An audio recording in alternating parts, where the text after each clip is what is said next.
Hello hi everyone. आज हम लोग चेक करेंगे खान सर की एक वीडियो। टाइटल है C-295 aircraft delivery ALH Dhruv mark 3 P-8I MQ-9 drone Indian navy.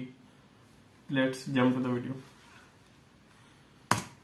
जय हिंद। देखिए, हम आपको C-295 एयरक्राफ्ट के बारे में पूरी डिटेल से आपको बता दिए थे। अब इस एयरक्राफ्ट जो 56 की डील हुई थी, जो भारत में बनाया जाना था, असेंबल करना था टाटा के साथ मिलकर, अब उसके पहले बैच भारत को मिल गया है और ये भारतीय नौसेना को मिला हुआ है। ये एयरबस कंपनी और टाटा कंपनी के तहत बनाया गया था, असेंबल करना था। इसमें 56 एयरक्राफ्ट भारत को एक्वायर करना था, जिसमें से हमारे पास पहला बैच जो है इसका आ गया है और इसे नौसेना को दिया गया है। देखिए, ये मल्टी रोल होगा, ये टर्बो प्रॉप है। देखिए, इसका इंजन बाहर होता है, टर्बो प्रॉप में ना इंजन ऐसे बाहर होता है। इसका सबसे बड़ा फायदा ये होता है ना कि अगर धूल धक्कड़ है, पंछी टकरा गया या फिर अनप्रिपेयर रनवे पे उतरा, किसी सड़क पे उतर गया, तो धूल धक्कड़ इसके अंदर घुसेगा ना, तो टर्बो फैन वाले में आग लग जाता है। इन ससुरों में आग नहीं लगता, ये बड़ा नीचे उतरते हैं सब। और इनका मल्टी रोल है और नौसेना को इससे मिलने से ट्रांसपोर्ट के साथ साथ निगरानी में भी बहुत हेल्प मिलेगी, क्योंकि ये काफी लंबी दूरी तक जा सकता है। इसे अटैक में भी बदला जा सकता है। एवैक सिस्टम से बड़ी दूर तक की हम लोग निगरानी कर सकते हैं। साथ ही यह टारपीडो लॉन्च कर सकता है दुश्मन के जहाज और पनडुब्बियों को मारने के लिए, और सोनो वॉइस भी लॉन्च कर सकता है। सोनो वॉइस क्या होता है? पानी में डूब जाते हैं, पूरी तरह अंदर नहीं डूबते हैं, बल्कि ये नीचे जाके रडार का काम, सोनार का काम करते हैं और हमें दुश्मन की पनडुब्बियों की जानकारी दे देते हैं। तो ये नौसेना को मिलने से नौसेना को काफी ज्यादा इससे बेनिफिट मिलने वाला है। हालांकि इसका फर्स्ट बैच अभी नौसेना को मिला है, इसका एक और बैच मिलेगा जो वायुसेना को मिलेगा। इससे कि क्या है कि पहाड़ी एरिया में छोटे रनवे पे उतरना काफी इजी रहता है, इसे बहुत जल्दी रोका जा सकता है। इसकी खासियत यह है कि एयरक्राफ्ट कैरियर पे भी ये चाहे तो उतर सकता है। हालांकि इतने बड़े जहाज को उतारा नहीं जाता है, लेकिन अमेरिका ने अपने हरकुलियस जहाज पे इस चीज का ट्रायल किया था। बहुत जल्दी ये लोग रुक जाते हैं, इन जहाज की ये खासियत होती है। तो नौसेना में मिलने से काफी फायदा होगा। हालांकि नौसेना के पास पहले से 12 की संख्या में P-8I पोसाइडन एयरक्राफ्ट है, जो जिसे हम सबमरीन हंटर कहा जाता है। ये काफी लंबी दूरी तक जा सकते हैं। हालांकि इसका इंजन टर्बोफैन टाइप का है। ये कच्चे रनवे पे वगैरह पे उतरने में थोड़ा दिक्कत आएगा, क्योंकि इसमें अगर धूल धक्कड़ आ जाएगा तो थोड़ा दिक्कत होता है। ये अटैक होते हैं सब, ये दूर तक निगरानी करते हैं सब, काफी लंबी दूरी तक जा सकता है निगरानी करने के लिए। देखिए, इसमें कोई खिड़की वगैरह नहीं होगा और ये ना किसी भी तरह के अपने आत्मरक्षा के लिए फ्लेयर छोड़ सकता है, टॉर्पीडो लॉन्च कर सकता है पनडुब्बी के लिए। इसके अंदर पूरी तरह से सिस्टम होता है। देखिए, ये सबके पास अपना अपना रडार है, कमांड सेंटर है। इसमें कहीं आपको खिड़की नहीं मिलेगा। खिड़की की जगह आपको कंप्यूटर, डिस्प्ले, रडार, ये सब चीजें आपको देखने को मिलेगी पोसाइडन एयरक्राफ्ट में। और ये पूरी तरह से उड़ता हुआ नौसेना का कमांड सेंटर होता है। किसी भी पनडुब्बी या शिप के ऊपर ये अटैक कर सकता है। इनका रडार होता है, काफी सबका अपना अपना एरिया होता है। हमारे रक्षा मंत्री राजनाथ सिंह भी इसका जायजा ले चुके हैं और ये काफी ज्यादा खतरनाक होता है। तो P-8I हमारे पास पहले से था, उसमें जुड़ गया ये हमारा C-295 एयरक्राफ्ट। अब इनकी संख्या भारत के पास एक बहुत ज्यादा है, 12 की संख्या में है ये एयरक्राफ्ट, इससे कि हम हिंद महासागर पे एक डोमिनेट कर सकते हैं।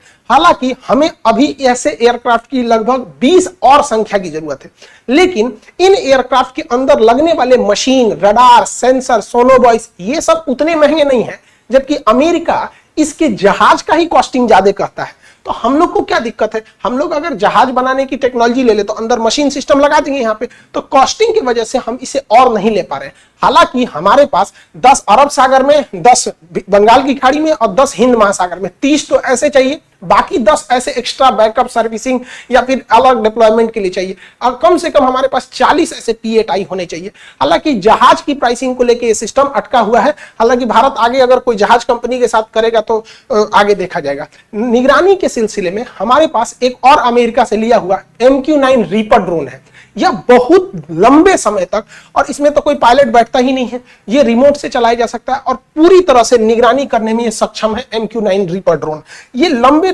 समय तक हमला कर सकता है और निगरानी कर सकता है और काफी हाई एल्टीट्यूड पे दूर तक जाके ये निगरानी एक्यूरेट कर सकता है।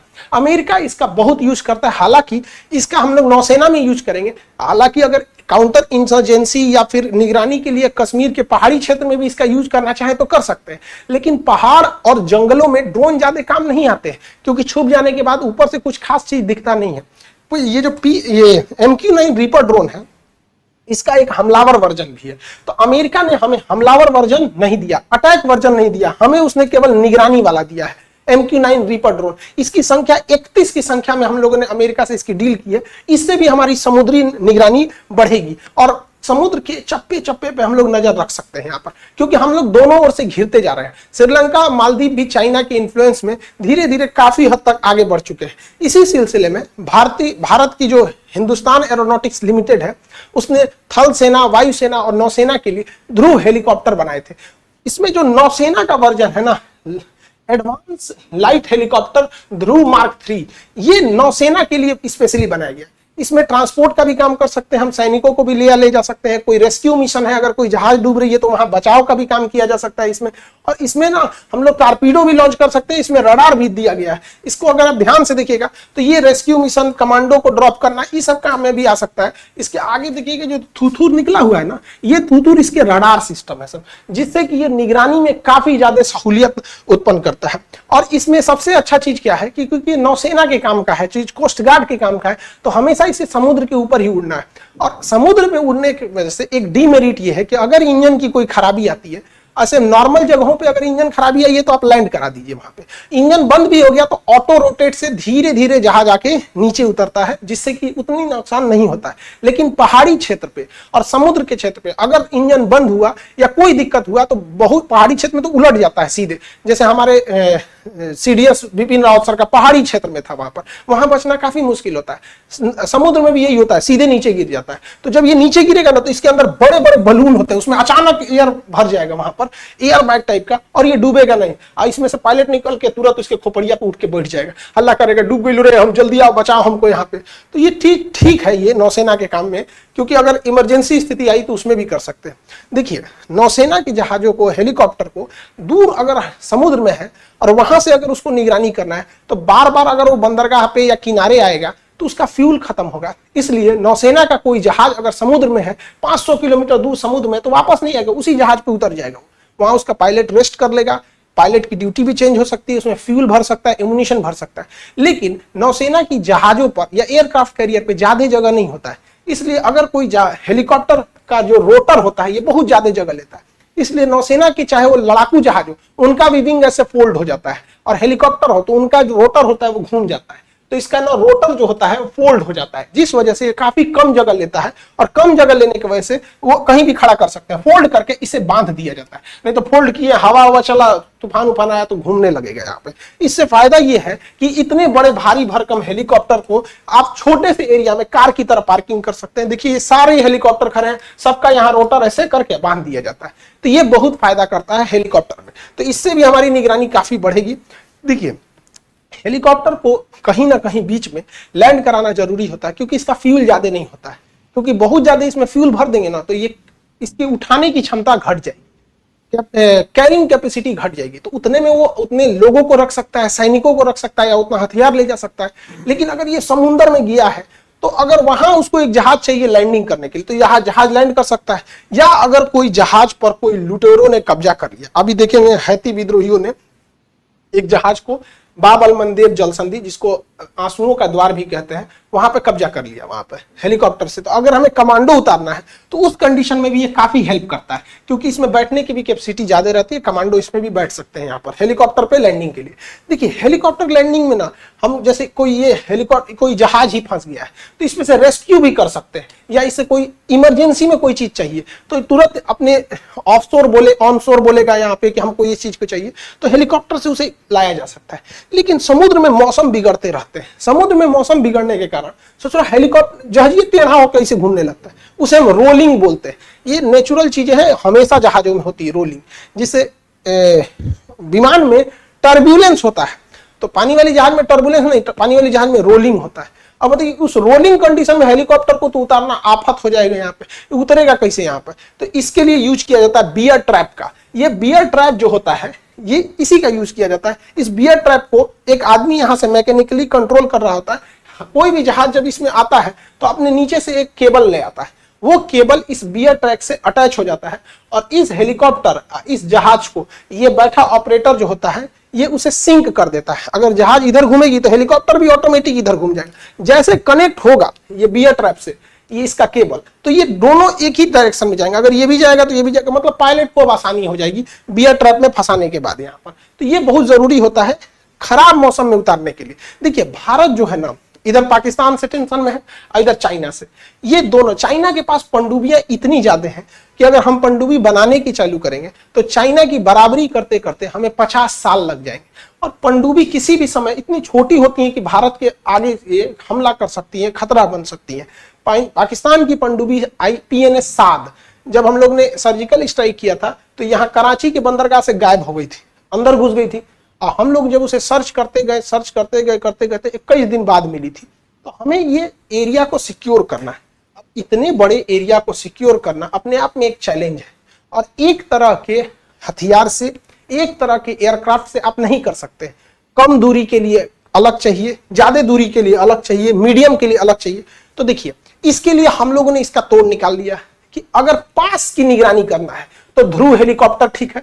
पास की निगरानी के लिए ध्रुव हेलीकॉप्टर, क्योंकि हेलीकॉप्टर को बार बार आना जाना रहता है यहाँ पे, तो पास की निगरानी के लिए हमारे लिए वही सही है। थोड़ा उससे दूर जाना है तो MQ-9 रीपर ड्रोन यूज कर लेंगे। तो MQ-9 रीपर ड्रोन क्योंकि बैटरी से है, वो एयर रिफ्यूलिंग भी उसमें नहीं हो सकता और उसे वापस लाना होता है।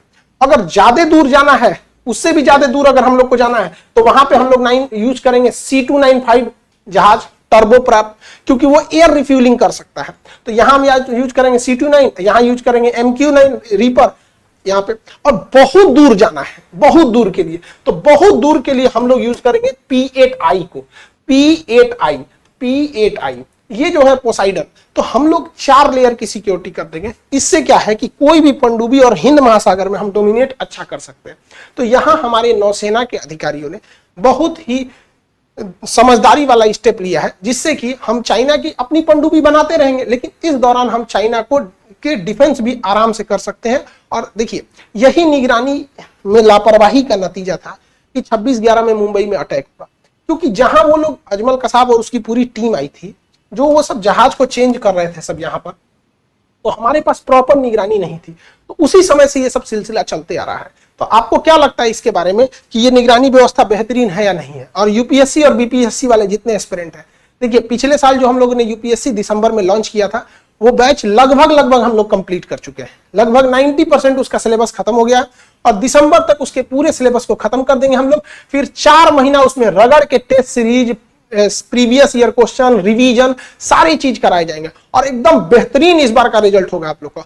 और जो लड़के अगले साल के लिए तैयारी कर रहे हैं, 2025 के लिए कर रहे हैं, जो क्योंकि अब तो मई में एग्जाम हो जाएगा उसका, तो जो 25 कर रहे हैं उन लोग के लिए बीपीएससी और यूपीएससी दोनों के लिए दिसंबर महीने में रेडी रहेंगे लोग यहाँ पर एकदम सारे लोग। पिछली बार भी हम कहे थे कि दिसंबर के फर्स्ट वीक में आया था, तो इस बार भी कहते हैं जो शुरुआत के लड़के रहेंगे उन लोगों को काफी ज्यादा कुछ सहूलियत दी जाएगी। हालांकि शुरुआत में एडमिशन में आप लोग सर्वर भी उड़ा देते हैं, तो इसलिए सब लोग बढ़िया से तैयार रहिएगा, कुर्सी की पेटी बांध लीजिएगा, मौसम बिगड़ने वाला है, ठीक है। तो यूपीएससी और बीपीएससी वाले एस्पिरेंट के लिए आप सब लोग एकदम रेडी रहिएगा। जो